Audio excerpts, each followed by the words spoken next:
اس لیے تھوڑا سا مجھے ایسے لگتا ہے کہ میں جب درس دیتا ہوں تو میں بہت تیز باتیں کرتا ہوں، اس کو تھوڑا سا آرام سے اور ٹھہر کے کرنے کی. آج میری کوشش یہ تھی کہ میں اس کو ٹھہر کے اور آرام سے کروں، اور اس لیے میں تو یہ سوچ رہا تھا شاید میں آدھا گھنٹہ لے گیا ہوں، تو جب ان کا مجھے میسج آیا تو میں سمجھ گیا کہ میں قریب ہوں، بس مجھے اب اس کو وائنڈ اپ کر دینا چاہیے. یہ اصل مسئلہ تھا. جی عارف بھائی رسپانس کریں گے ان کی بات. جی ٹھیک ہے، بحیثیت مطلب وہ اس کی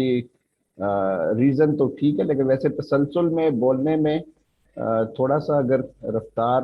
یعنی گفتگو کی رفتار ذرا زیادہ بھی ہو جائے، وہ موضوع سے دوسری سائڈ اگر نہ جائے تو کوئی اس میں ایشو نہیں ہوتا. کیونکہ آپ کے جو پچھلے دروس کے اندر بھی جو رفتار تھی نا، وہ میرا خود بھی ایسا ہی ہے کہ وہ بعض دفعہ میں جو گفتگو کی مسجد میں خطبہ وغیرہ بھی کوئی دینا ہو، کچھ گفتگو کرنی ہو نا، تو وہ یعنی وہ اکثر افراد کہتے ہیں آپ نے بہت تھوڑے ٹائم میں زیادہ باتیں کی ہے نا، تو پھر میں انہیں خود بتاتا ہوں کہ میرے تھوڑا سا بولنے کی، ابھی تو میں کیونکہ ڈاکٹر صاحب سامنے بیٹھے ہوئے ہیں تو بہت ہی نپے تلے انداز میں آہستہ آہستہ کر کے ٹھہر ٹھہر کے بول رہا ہوں، تو ورنہ میں بھی کافی تیز بول رہا ہوتا ہوں.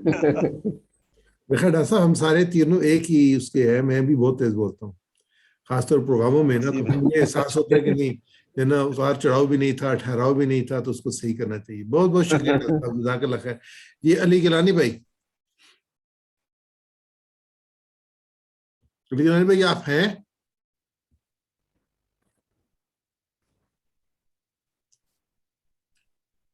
جی ماشاء اللہ ماشاء اللہ. جی گیلانی بھائی آپ اس پہ اپنا اظہر بھائی کی گفتگو پہ کچھ ایڈ کرنا چاہیں گے، اضافہ کرنا چاہیں گے؟ آپ کی آواز نہیں آ رہی گیلانی بھائی، آپ کا مائک بند ہے. میوٹ ہے. اچھا جی اب آ رہی ہے؟ جی اب آ رہی ہے. اب آ رہی ہے؟ جی جی. اچھا عارف بھائی نے پوائنٹس ڈسکس کیے. اظہر بھائی نے ماشاءاللہ بہت اچھا درس پیش کیا، بڑے اچھے طریقے سے، بڑی اچھی مثالیں پیش کی، اور جتنا یہ تیاری کو وقت دیں گے اپنے درس کی تیاری کو، اتنا ان کا درس جو ہے وہ بہتر ہوتا چلا جائے گا. مجھے ان کے درس میں یہ محسوس ہوا کہ انہوں نے وقت جو ہے ان کا، کیونکہ یہ موضوع پہلے بھی ان کا ڈیسائیڈڈ تھا، اس کے اوپر تیاری انہوں نے پہلے کر رکھی تھی، لیکن اگر ان کو اس کو یہ زیادہ وقت دیتے تو یہ اس کو اور بہتر طریقے سے پیش کر سکتے تھے. جو چیز میں ایک پوائنٹ آؤٹ کرنی ہے وہ یہ ہے کہ انہوں نے جو حدیث ریفر کی ہے معرف الحدیث کی، وہ حدیث جو ہے اس کو محدثین نے ضعیف قرار دیا ہے. تو اس سلسلے میں یہ کہوں گا کہ یہ تفاسیر کے اوپر جو ہے ریلائی کرنے کی بجائے نا، ڈائریکٹ اگر سورس سے آپ حدیث کنفرم کریں تو وہ زیادہ جو آپ کو پھر اس کی صحت کا جو ادراک ہو جائے گا. تو عموماً تفاسیر کے اندر ہمارے محدثین جو مفسرین ہیں وہ ضعیف چیزیں بھی بیان کرتے ہیں، کیونکہ کچھ کے نزدیک جو ہے وہ فضائل والی حدیث صحیح ہوتی ہیں،